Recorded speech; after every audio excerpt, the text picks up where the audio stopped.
Olá, cursistas, sejam muito bem-vindos mais uma vez. É um prazer estar aqui com vocês. Meu nome é Dolanei França, trabalharei com vocês a quarta e última aula da disciplina Hidrobiologia. Peço então que anotem as dúvidas, postem-nas no fórum específico da sala virtual. Espero que neste ponto do desenvolvimento da disciplina, vocês já tenham compreendido o quanto o estudo da hidrobiologia é importante na preservação do planeta e das condições necessárias à vida humana e dos outros seres vivos. A realidade do aquecimento global e suas consequências e o uso extensivo de recursos naturais finitos do planeta necessitam de soluções urgentes. A percepção dessa realidade nos obriga a refletir, a questionar e a enfrentar um desafio com relação à sustentabilidade de nosso modo de vida. A ideia de mudar nosso modo de vida não é fácil de ser implementada, mas não podemos deixar de continuar a viver dentro desse modelo insustentável de consumo dos recursos naturais e poluição do ambiente. Temos que deixar de viver este modo de vida insustentável. É preciso prever a racionalização do seu uso e processos de reciclagem. Vamos pensar sobre isso? O que cada um de nós pode fazer?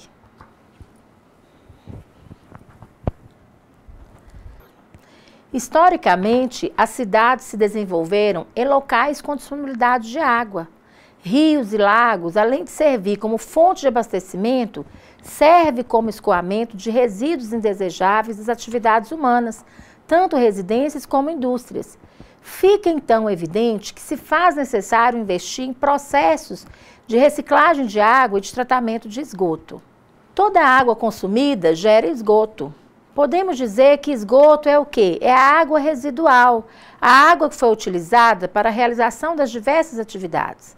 Quando utilizada para lavagem de roupa, lavagem de louças, manufatura de alimentos, no banho, a descarga de vasos sanitários, entre outros, acaba formando o esgoto doméstico.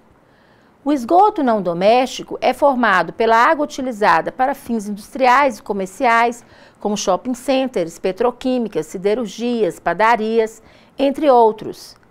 Ocorre que o destino mais provável dos esgotos sanitários sem tratamento é rios, lagos, córregos e outros mananciais, causando poluição dos nossos recursos hídricos.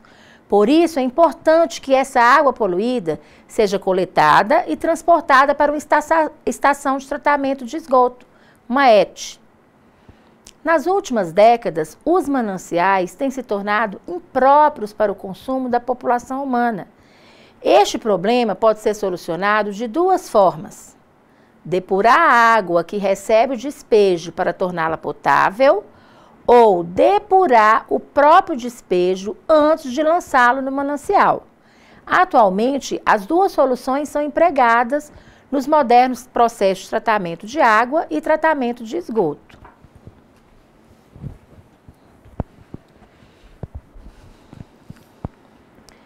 Primeiro vamos discorrer de forma sucinta ao processo de tratamento da água. Vimos na aula anterior que a água tratada é aquela que foi submetida a processos físicos, químicos ou combinação dos dois, visando atender aos padrões de potabilidade da água. O sistema de abastecimento de água para consumo humano, comumente chamado estação de tratamento de água, é uma instalação composta por um conjunto de obras civis, materiais e equipamentos que vai desde a zona de captação até as ligações prediais, destinada à produção e ao fornecimento coletivo de água potável por meio de redes de distribuição. Segundo a Copasa, a construção do sistema completo de abastecimento de água requer muitos estudos e pessoal altamente especializado. Deve-se definir a população a ser abastecida, a taxa de crescimento da cidade e suas necessidades industriais. Com base nessas informações, o sistema é projetado para servir a comunidade durante muitos anos com a quantidade e qualidade suficiente de água tratada.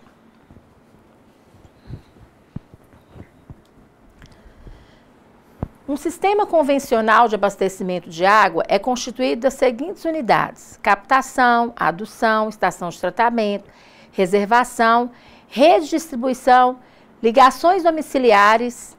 Vamos acompanhar então a imagem no processo convencional de tratamento de água em uma ETA, ou uma estação de tratamento de água. A captação é muito importante, porque selecionar a fonte abastecedora de água, na construção do sistema de abastecimento, deve-se procurar o quê? Um manancial que tenha vazão capaz de proporcionar o perfeito abastecimento à comunidade, atender à demanda, além de ser de grande importância a localização da fonte, a topografia da região, a presença de possíveis focos de contaminação. A captação pode ser superficial ou subterrânea. A superficial é feita nos rios, lagos ou represas, por gravidade ou bombeamento.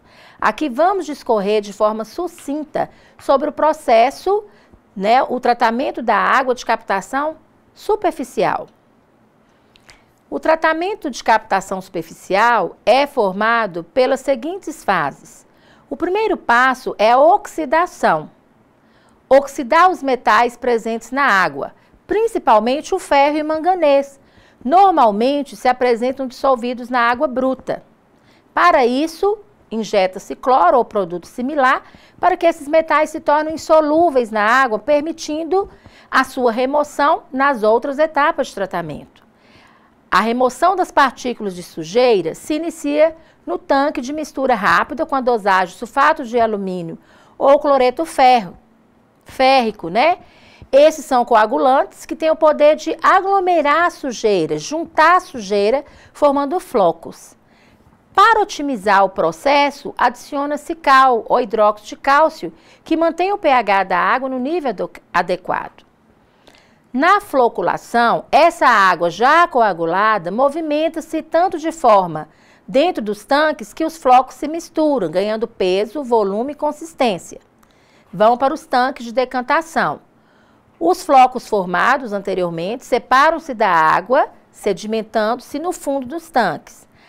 A água ainda pode conter impurezas que não foram sedimentadas no processo de decantação. Por isso, ela precisa passar por filtros constituídos por camadas de areia, carvão ou antracito, cascalho, suportados por cascalho de diversos tamanhos que retém a sujeira ainda restante. A água já está limpa quando chega a essa etapa. A gente pode se dar como se fosse a clarificação da água, mas ela recebe ainda uma substância extremamente importante que faz parte do processo de desinfecção, que é o cloro. O cloro vai eliminar os germes nocivos à saúde, garantindo também a qualidade da água nas redes de distribuição e nos reservatórios. Para proteger as canalizações das redes e das casas contra corrosão ou incrustações, a água recebe uma dosagem de cal ou hidróxido de cálcio que corrige o pH. Finalmente, então, a água é fluoretada, em atendimento à portaria do Ministério da Saúde, que é a aplicação de uma dosagem de composto de flúor que reduz a incidência da cárie dentária, especialmente no período de formação dos dentes, que vai desde a gestação até a idade de 15 anos. Vamos ver na imagem, então, o processo rapidamente. Então, nós já falamos de todos, Vai da oxidação, a coagulação, floculação, ficou nos tanques de decantação, passou para a filtragem, a desinfecção com o cloro, a correção do pH e a adição de flúor. Então, de forma sucinta, nós colocamos aqui também essa imagem, É um esquema de uma ETA, que aí aqui eu tenho a captação, que vai do manancial, nós temos a adução, que é o transporte da água até a estação de tratamento, Aqui nós vamos ter a casa onde vai receber a cal, os coagulantes, a mistura rápida. Aqui nós já temos a floculação, os flóculos vão passar por esses tanques, onde vai haver a decantação e esse processo aqui, nós falamos clarificação, até aqui a água ficou clara, mas a água ainda não está, ela está limpa, mas ainda não está livre de possíveis micro-organismos. Então, a água então passa pelo processo da filtragem, né, as camadas de areia, cascalho e o carvão, e a partir daí ela vai então para os reservatórios, a adição aqui do cloro, a cal, para corrigir o pH, e o flúor para a prevenção de cáries. E a partir daí ela vai para os reservatórios. A reservação é muito importante porque mantém a regularidade do abastecimento, às vezes algum ponto de distribuição de reservatório da cidade dá algum problema, tem que fazer uma interrupção do abastecimento para que aquele problema seja corrigido, né? Também esses reservatórios são importantes porque às vezes em época de calor a demanda por água é maior, né? E assim sucessivamente. E a partir dos reservatórios nós temos, né, as redes de distribuição. Aí nós temos as redes de distribuição na rua e a partir da rua nós temos as ligações prediais, onde nós vamos ter o hidrômetro que vai medir, fazer a medição do consumo da água em cada estabelecimento. Após falarmos rapidamente sobre o tratamento da água no sistema de abastecimento, na estação de tratamento da água, vamos falar do tratamento de águas residuárias. Muito rapidamente, o tratamento de esgoto tenta reproduzir em ambiente restrito e menor tempo as etapas de autodepuração que ocorrem nos rios. O ambiente se autorrecicla, o ambiente se recicla, ele faz essa autodepuração naturalmente. Para isso, as estações de tratamento devem proporcionar ao esgoto as condições ideais que favoreçam a oxidação biológica. O tratamento do esgoto consiste basicamente em sua oxidação, que transforma seus componentes em substâncias mais simples, como sais minerais e gás carbônico. Ou seja, remover do esgoto os poluentes antes de devolver essa água para os rios, para os mananciais. Chamado de autodepuração, esse processo ocorre lenta e naturalmente em corpos de água, através da ação de enzimas dos micro-organismos que se proliferam na matéria orgânica do esgoto, fazendo a sua degradação. Nas estações de tratamento de esgoto, o homem utiliza os princípios da autodepuração para recuperar a água mais rapidamente, utilizando menores áreas.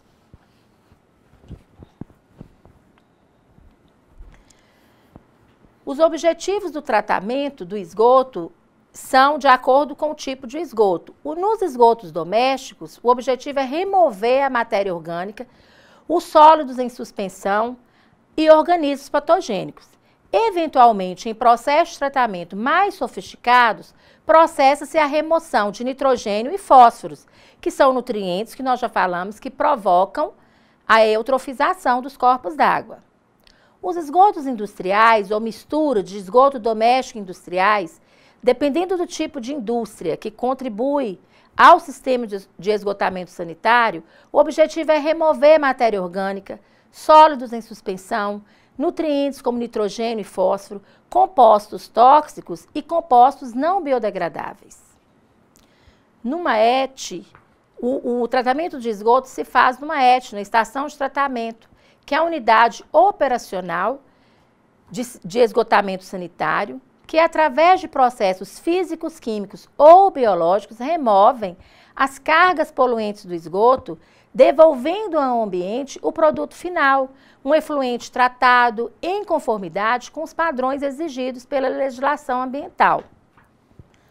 Descrevendo de forma simplificada o tratamento de esgoto. Segundo o SAAI Pirapora, Minas Gerais, o principal poluente presente nos esgotos sanitários é denominado demanda bioquímica de oxigênio. Não é o único, entretanto, é um dos mais importantes. A DBO nada mais é do que a medida do quanto o esgoto está poluído em termos de matéria orgânica. Para essa determinação, são necessários, então, ensaios de qualidade realizados em laboratórios, nós já falamos que a hidrobiologia atua nesse tratamento, nessas análises. Conforme vocês podem ir acompanhando no slide, o tratamento, então, são dispositivos. O tratamento preliminar vai ser feito através de dispositivos usados na chegada do esgoto bruto para barrar e impossibilitar a remoção dos sólidos grosseiros e da areia.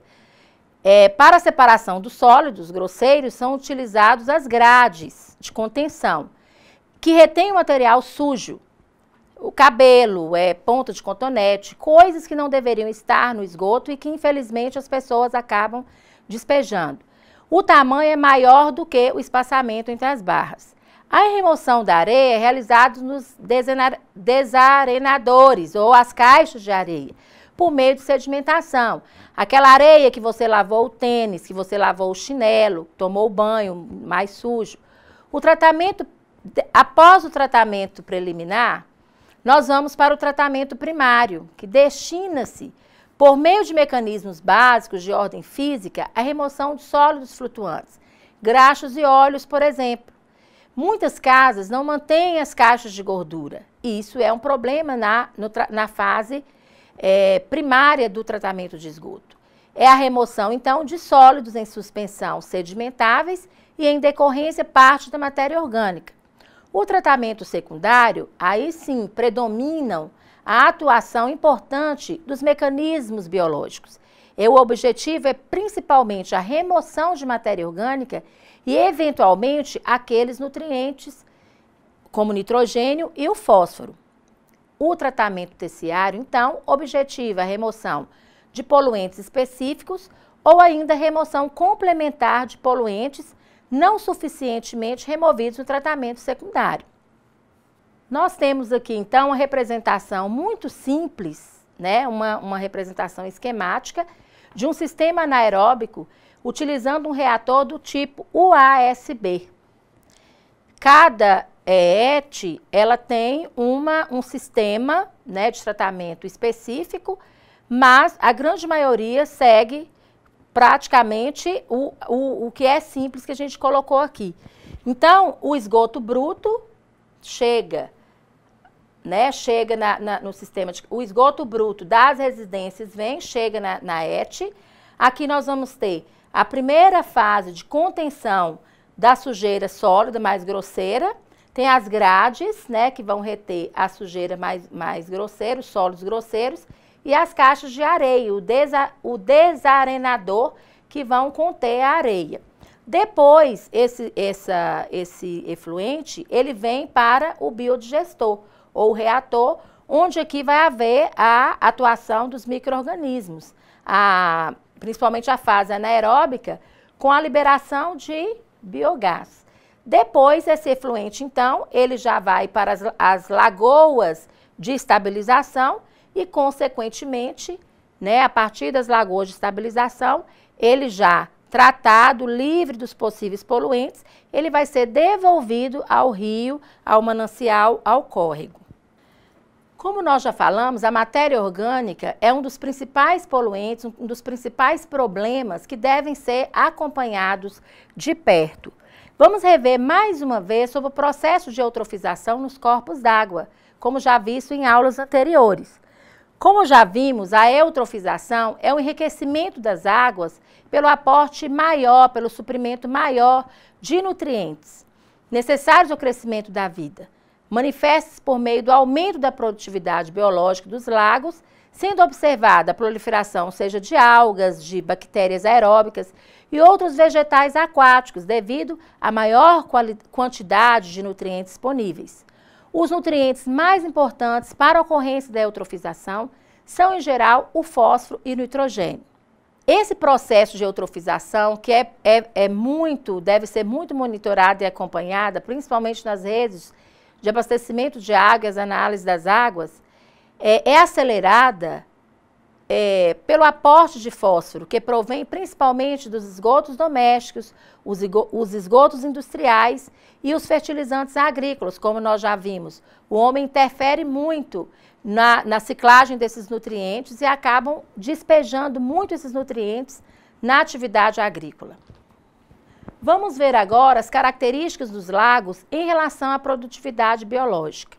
De acordo, então, com a produtividade biológica, podemos classificar os lagos em oligotrófico e lago eutrófico. No lago oligotrófico, como vocês podem observar, né, nós vamos ter baixo nível de nutrientes, né, dissolvidos na água, boa penetração de luz, então a luz vai entrar tranquilamente, sem bloqueio nenhum. Isso favorece o que nós já falamos, né? Os autotróficos, os seres fotossintetizantes vão continuar a fazer fotossíntese normalmente. Em consequência disso, nós vamos ter uma alta concentração de oxigênio dissolvido, águas mais profundas, baixo crescimento de algas, né? Se tem poucos nutrientes, se tem baixos níveis de nutrientes, consequentemente, eu não vou ter o crescimento exagerado de seres aeróbicos, como algas, por exemplo, e a biodiversidade, né, a diversidade de espécies de organismos vai ser mais alta. No lago eutrófico, num lago eutrofizado, que recebeu muitos nutrientes, eu vou ter altos índices de nutrientes.